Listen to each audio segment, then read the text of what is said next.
Hello, I am Professor Kino, and welcome to my Office of Cinematic Antiquity.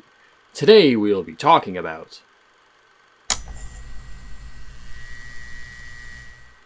Wow, it's been a while since I said that. It felt good.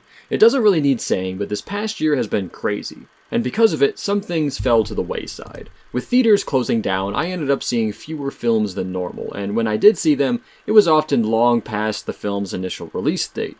Thus, the motivation to rush home and review them dissipated, because I often felt like I didn't have anything new to add to the conversation.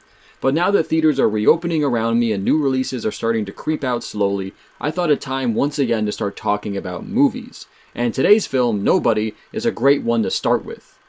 Written by John Wick creator-screenwriter Derek Kolstad, who has been open about Lionsgate moving past him with that franchise by not hiring him to write the 4th and 5th installments of it, produced by David Leitch, co-director of the first John Wick film, choreographed by 8711, the choreography team behind the John Wick franchise, and directed by Russian filmmaker Ilya Naishuller, who made his directorial debut with 2015's Hardcore Henry, Nobody tells the story of a middle-aged suburban dad, Hutch Mansell, who, through a combination of personal issues and circumstantial events, ends up needing to unearth and utilize his dark, bloody, and terrifying past, and the skills that go along with it, in order to protect himself and his family from the Russian mob.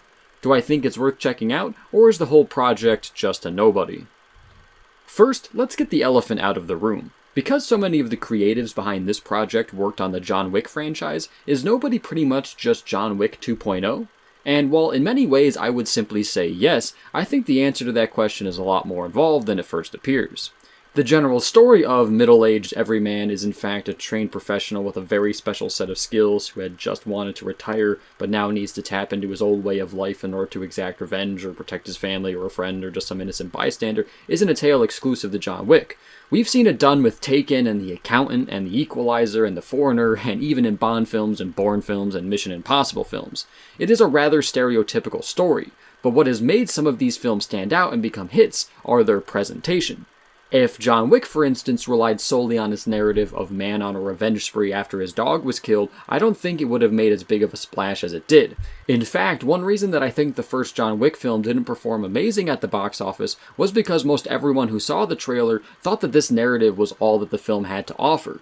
But what made the film stick and what allowed it to gain a devoted fan base which has grown exponentially since the first film's release in order to have its two sequels gain successively more money and make Lionsgate confident enough to greenlight a 4th and 5th installment in the franchise was the detailed and mysterious yet never overwhelming world building and the amazing action sequences crafted by stuntmen turned directors David Leitch and Chad Stahelski.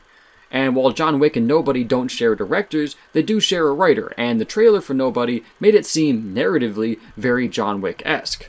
Both main characters seem to be average middle-aged men with a violent past, the main villains in both films are the Russian mob, there is a Russian nightclub involved, the villains send thugs at night to attack the protagonist in his own house, and looking beyond narrative similarities, there are even some very similar shots shared between the two films, and there is an aesthetic similarity, as can be clearly seen in comparing movie posters.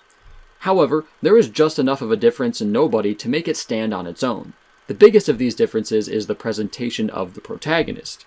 John Wick is a man who had lost nearly everything by the opening of the first film, and who then loses even more after he is wronged by some criminals in Act 1. The reasons why he ends up unearthing his past and going to war are clear and understandable. It's partially him dealing with grief, partially revenge, partially anger, partially sorrow, and partially part of a code of ethics that we learn about across the franchise.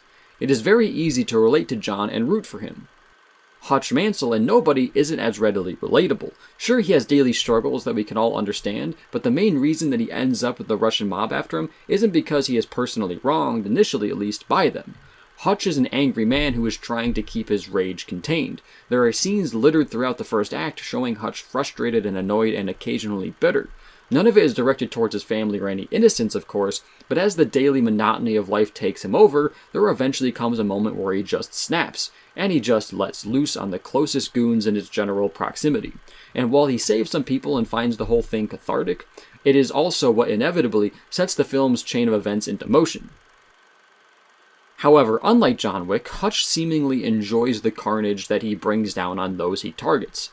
So to summarize, John Wick is a grief-stricken character who goes on a revenge spree after being wronged by the Russian mob.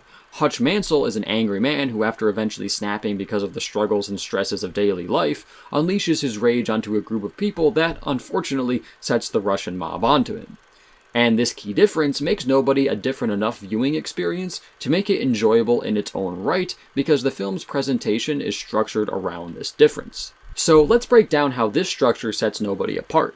First, the action. While the choreography feels very familiar when compared to John Wick and other 8711 films, Nobody shakes it up with unique camera usage. You really feel Ilya Naishuller's directorial voice peek through the punches. Much like his first film, Hardcore Henry, the camera work in Nobody is a lot more mobile and hectic than it is in John Wick, which tends to be more stationary and fluid, like an orchestrated dance. And because of that, Nobody's action often feels more gruff and brutal, as it trades in long takes and wide framing for close-ups, faster edits, and more motion, all of which makes the viewer feel like they are in the fight, as opposed to just watching the fight. I don't think either method is necessarily better than the other, because both look great, but it does serve to set Nobody apart, which is a definite win for Nobody.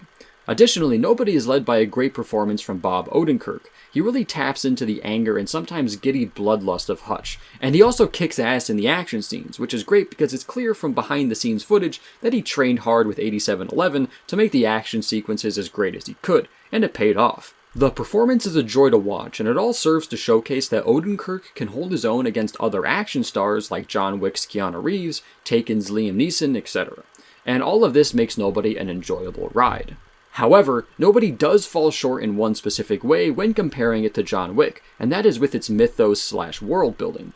While in John Wick, there is excellent world building where the audience is slowly let into a secret world of hitmen and codes and special currency and rules and history, etc., Nobody doesn't really have any of that. And the only reason I label this as a negative is because the presentation of the mythos in Nobody feels like it was heavily influenced by John Wick's world building. There is even a scene where Hutch gathers up some hidden gold/coins before he fully goes back into his old life, much in the same way John does when he goes to war. But in Nobody, it doesn't feel as exciting and powerful in its execution because it just doesn't feel as fleshed out. While there is a little bit of mystery surrounding what it exactly was that Hutch did in the past, it is pretty bare bones. Secret government, last resort, special ops, yada yada.